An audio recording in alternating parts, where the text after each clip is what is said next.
سنی Islamic app کو پلے store سے ضرور ڈاؤن لوڈ کیجئے اور شیئر کیجئے۔ اس کے اندر قرآن پاک اردو اور رومن اردو لینگویج میں موجود ہے، حدیث پاک موجود ہے، عقائد موجود ہے، مسئلے مسائل موجود ہیں۔ ضرور ڈاؤن لوڈ کریے اور شیئر کریے۔ قابل احترام بزرگوں اور دوستوں، السلام علیکم ورحمۃ اللہ وبرکاتہ۔ اعلیٰ حضرت فاؤنڈیشن کی جانب سے آپ تمامی حضرات کی خدمت میں ایک آڈیو کلپ پہنچ گئی ہوگی، جس میں یہ بات آپ تمامی حضرات کے سامنے رکھی گئی کہ یہ جو بات یزیدیوں کی جانب سے، ناصبیوں کی جانب سے، اہل بیت اطہار کے دشمنوں کی جانب سے محرم الحرام کے مہینے میں خوب عام کی جاتی ہے کہ میدان کربلا میں جنگ سے پہلے یزید کے معتمد آدمی ابن زیاد بدنہاد کے سامنے امام حسین نے 3 باتوں کی پیشکش رکھی۔ ان میں ایک بات یہ تھی کہ مجھے یزید کے پاس لے چلو، میں اس کے ہاتھ پر ہاتھ رکھ دوں گا اور اس کی بیعت کر لوں گا۔ تو دلائل کے ساتھ بالکل واضح انداز میں ہم نے یہ بات ثابت کر دی کہ یہ بات بالکل غلط ہے، اور جو روایت پیش کی جاتی ہے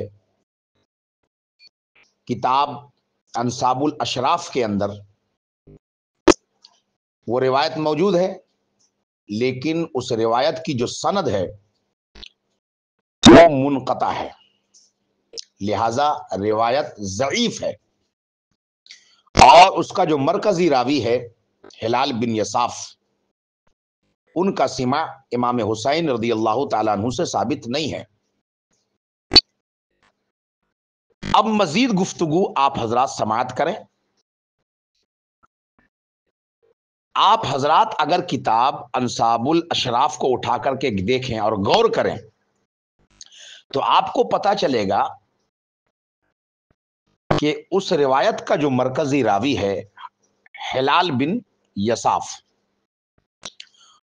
وہ یہ نہیں کہہ رہے ہیں کہ امام حسین رضی اللہ تعالی عنہ نے ایسا ایسا کہا، بلکہ ان کا مرکزی راوی جو ہلال بن یصاف ہے وہ خود کہہ رہے ہیں کہ امام حسین نے 3 باتوں کی پیشکش رکھی تھی، یعنی یہ بات کہ مجھے یزید کے پاس لے چلو، میں اس کے ہاتھ پر ہاتھ رکھ دوں گا اور اس کی بیعت کر لوں گا۔ ہلال بن یصاف یہ نہیں کہہ رہے ہیں کہ ایسا میں نے امام حسین سے سنا اور امام حسین نے ایسا کہا، بلکہ ہلال بن یصاف کہہ رہے ہیں کہ ایسا امام حسین نے کہا نہیں، بلکہ وہ یہ کہہ رہے ہیں کہ امام حسین نے ان 3 باتوں کی پیشکش رکھی تھی۔ ٹھیک ہے، لیکن دوسری ایک کتاب ہے المحن، اور یہ کتاب ہے محمد بن احمد تمیمی مغربی افریقی، جن کا انتقال سن 333 ہجری میں ہوا ہے۔ اس کے اندر بھی یہ روایت موجود ہے، لیکن جب آپ کتاب المحن کو دیکھیں گے اور کتاب انصاب الاشراف کو دیکھیں گے اور دونوں کتاب کے اندر اس روایت کو دیکھیں گے تو سند میں بھی آپ کو اضطراب نظر آئے گا اور متن کے اندر بھی آپ کو اضطراب نظر آئے گا، یعنی الگ الگ باتیں نظر آئے گی۔ اب آپ دیکھیں امام بلازری کی جو کتاب ہے انصاب الاشراف، اس میں کیا ہے کہ ہلال بن یصاف کہتے ہیں کہ امام حسین رضی اللہ تعالی عنہ اپنا ہاتھ یزید کے ہاتھ پہ رکھیں گے۔